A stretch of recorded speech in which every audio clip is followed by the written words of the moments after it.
안녕하세요. 환경 톡톡톡 원 기자가 간다 시간입니다. 요즘 인천 서구에서 그 붉은 수돗물이 나온다고 해서 지금 그 말들이 많은데요. 왜 그렇게 붉은 수돗물이 나오고 있는지 그 원인을 조사를 해서 발표를 했다고 합니다. 이 자리에 조석훈 환경부 물이용 기획과장을 모셨습니다. 5월 30일 날 그때 이제 첫 이 수돗물 관련해서 민원이 제기됐다고 얘기를 들었어요. 예, 그렇습니다. 인천 서구 지역에서부터 그죠? 예, 예. 네네. 이제 강화도 그쪽 지역까지 계속 이제 이런 관련된 민원들이 지금 빗발치고 있다고 하는데, 예. 도대체 지금 상황이 어떻게 지금 돼가고 있는 거예요? 공촌 정수장 계통으로 물을 공급하는 그 한강에 있는 풍납 치수장하고 그다음에 풍납 치수장의 물을 인천까지 보내기 위해서 그 중간 부분에 성산가압장이라는 게 있습니다. 이 두 개 시설이 전기 안전 점검을 하는 관계로 인해서 한강을 통해서 공촌 정수장으로 공급되는 물이 공급이 안 되는 게 생기는 거죠. 인천에 정수장이 4개가 있습니다. 어떤 정수장에서 비상사태가 생겨가지고 공급이 안 되면 인근 나머지 정수장에서 조금씩 도와줍니다. 공촌 정수장에서 공급하던 지역으로 물을 공급하기 위해서 이제 증량을 해서 보내주는 과정에 이제 일부 문제가 생겨서 이게 발생을 한 그런 사고로 저희들이 조사 결과가 밝혀졌습니다. 그럼 어떤 검은 때 같은 물때나 예. 그런 어떤 이물질들이 왜 그 관로에 섞여서 나오는 거죠? 이 수도라는 거는 수도관을 통해서 올 수밖에 없다. 근데 이 수도관이 그 5년이고 10년이고 물이 계속 지나다 보면은 이 관벽에 물때가 낍니다.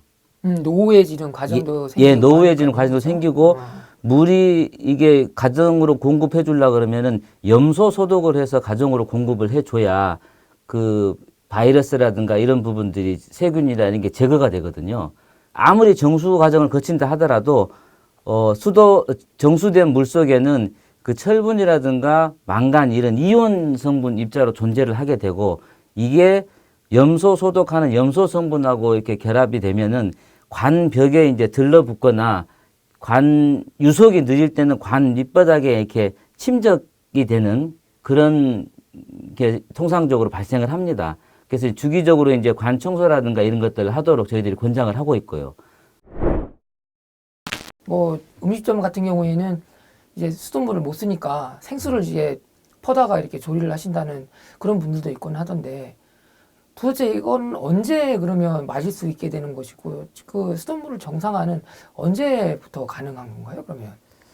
인천시에 적극적인 참여를 요청을 했고 인천시에서 이제 실질적으로 환경부에서 하는 그 전문가들이 같이 배수 작업에 참여하도록 그렇게 되면서 이제 예측을 했는데 지난 토요일, 일요일 해서 오늘까지 정수지 청소가 마무리됐습니다. 그래서 마무리가 됐기 때문에 이제 저희들이 예상한 대로 송수관에 대한 세척 작업을 하고 그 다음에 배수지 오염된 배수지도 청소를 하고 그 다음에 관 말 부분까지 순차적으로 하면은 6월 한 22일 정도부터는 좋은 물을 먹기 시작한 곳이 나타날 것으로 보이고 6월 말 정도까지는 정상화, 이게 사고 이전의 수돗물 수준으로 돌아갈 것으로 그렇게 전망하고 있습니다. 여기서 제가 돌발 질문 하나 드릴게요. 잠시 이렇게 단수, 그러니까 물을 공급하는 거를 중단을 하는 것도 방법이었을 텐데 왜 계속 이렇게 가정에까지 물이 공급이 됐었나요? 단수를 시키면 주민들이 불편한 적이 생깁니다. 특히 이번에 요 서구의 공천정수장 지역은 통상적으로 일반적으로 이게 서울이나 이런 데는 전부 다 이렇게 배수지로 물을 일단 보내요. 정수장에서 생산을 하면은 물이 다 배수지로 보내요. 그래서 배수지가 한 10시간에서 12시간 정도 저장을 하고 있어서 한 10시간 정도 단수는 그 물을 먹는 사람들의 지장이 없습니다. 이 공천정수장은 그 직결급수지, 직결급수라고 하면은 배수지로 안 가고 정수장에서 생산된 물을 배수지로 보내는 라인이 있는데 이 중간에서 따가지고 바로 급수를 해주는 지역이 있어요. 이 지역은 정수장에서 딱 중단을 하면은 바로 단수가 됩니다. 물을 못 쓰게 되겠네요. 예, 예. 그러다 보니까 이 단수에 따른 주민들 불편을 해소하기 위해서 단수를 안 시키기 위해서 하다가 지금 이런 사단이 난 거거든요.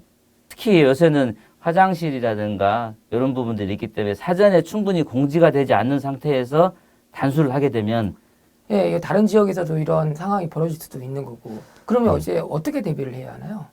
언제든지 이런 사고가 발생할 수 있다. 그래서 이제 그런 부분들에 중점을 두고 인력이라든가 이런 부분들을 전문적으로 좀 교육도 시키고 이번에 이제 이런 사고가 났기 때문에 왜 이런 사고가 발생했는지를 처음부터 사건 종료될 때까지 그거를 쭉 백서로 발간을 해서 지자체 공무원들을 대상으로 교육을 하려고 그럽니다. 그래서 다시는 이런 일이 발생하지 않도록 그 환경부로서는 이런 사고는 이번이 마지막이 되기를 간절히 기대하고 있습니다. 실내가 한번 깨지면 되돌리기가 힘듭니다. 지금 인천 지역 주민들 중에는 더 이상 수돗물을 마시지 못하겠다는 분들도 있는데요. 수돗물은 우리가 정말 이렇게 세심하게 관리를 해야 하는 소중한 자원입니다. 앞으로도 더욱더 이렇게 관리에 좀 철저히 하고 계획도 사전 대응에도 좀 심혈을 기울여야 할 것 같습니다. 과장님, 오늘 귀중한 시간 내주셔서 감사합니다. 네, 감사합니다.